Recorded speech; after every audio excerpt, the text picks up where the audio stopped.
Hello my viewers, welcome back to the channel. By the video title, you know what this video is about. Today we're discussing some Steelers news and updates about all the things that are going on. As you guys know, the draft was this past Thursday, Friday and Saturday. I had a lot of videos. You've seen probably seen a lot of uploads of the draft stuff.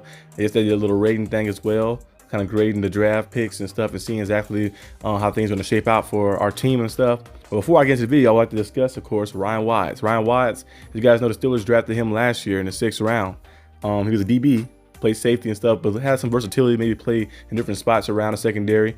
The Steelers was a little high on him too as well. They liked what he was doing and stuff. Last season, I remember hearing his name circulated around a lot, and he got injured in the Lions game. We was like, oh, he'll be out for the whole season. So we thought this year he'd probably come back, but after them going over different tests and looking at different things, he will have to retire like that. So he got released by the Steelers today because he have to medically retire.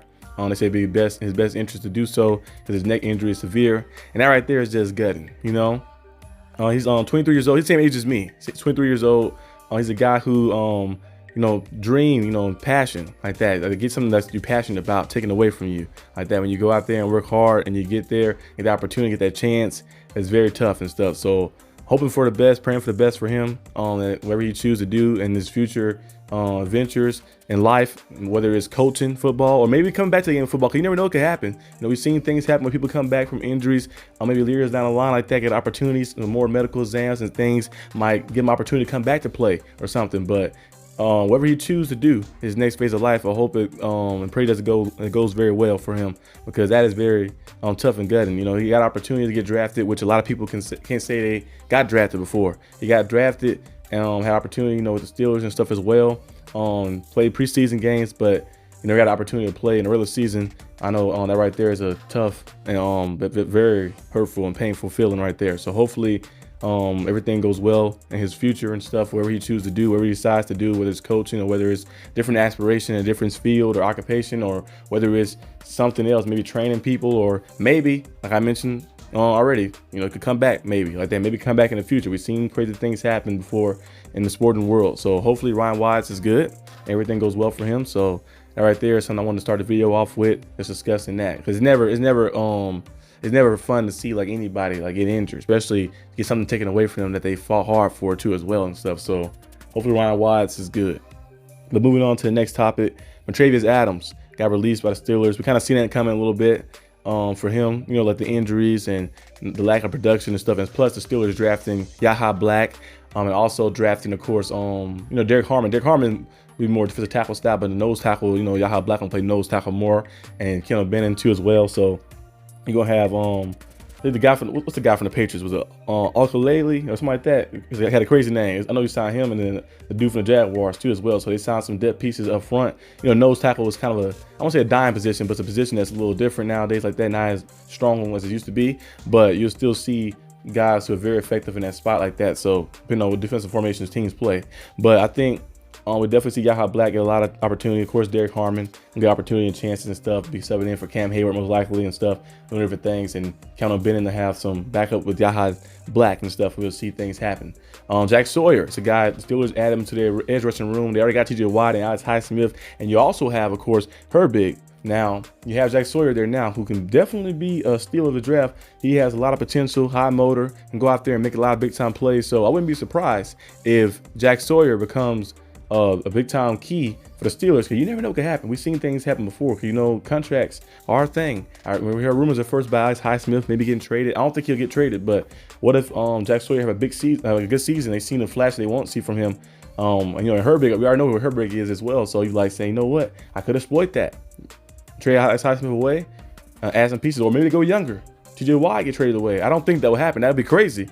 But we need to see TJ Watt get a contract extension. I hope TJ Watt is a Steeler lifer, but you never know. The NFL is a business, so we always see the crazy things happen. You see teams, you see players, you be like, I thought this player gonna be a lifer, like Tom Brady supposed to be a lifer for the Patriots, and you see him ended up on the Bucks. Ended up on the Bucks, landed on the Bucks, and win the Super Bowl his first year there. Thought Peyton Manning would be a lifer for the Colts, and you see him go to the Broncos and win a Super Bowl there as well, playing 2 Super Bowls. So sometimes things can change course and stuff, so you never know what can happen. Some big time players who play for that team, like James Harrison, played for the Steelers. We thought he'd be a Steeler lifer as well, and he went to the Bengals. He came back, and then he went to the Patriots, and he came back a little bit. So it's always back and forth, so you never know what could happen in the NFL. I'm hoping TJ Watt is a Steeler lifer though.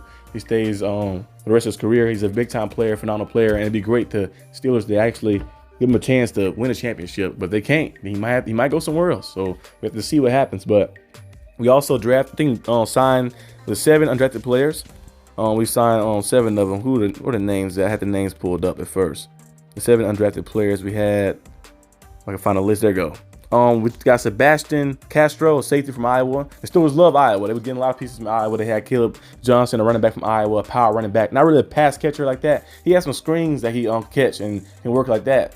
But he's more of a, course, runner, like that, power runner. Don't go down for first contact. So they added another one of his teammates. You got Yaha Black from Iowa as well. Then now you got Sebastian Castro. You got JJ Galbraith, tied in from South Dakota. You got Ben Salus, kicker from Pittsburgh. Most likely he probably just there for preseason because Chris Boswell will not be going anywhere. And you got Rock Taylor, receiver from Memphis. DJ Thomas Jones, fullback, South Alabama. And you got Aiden Williams, guard from Minnesota, Duluth.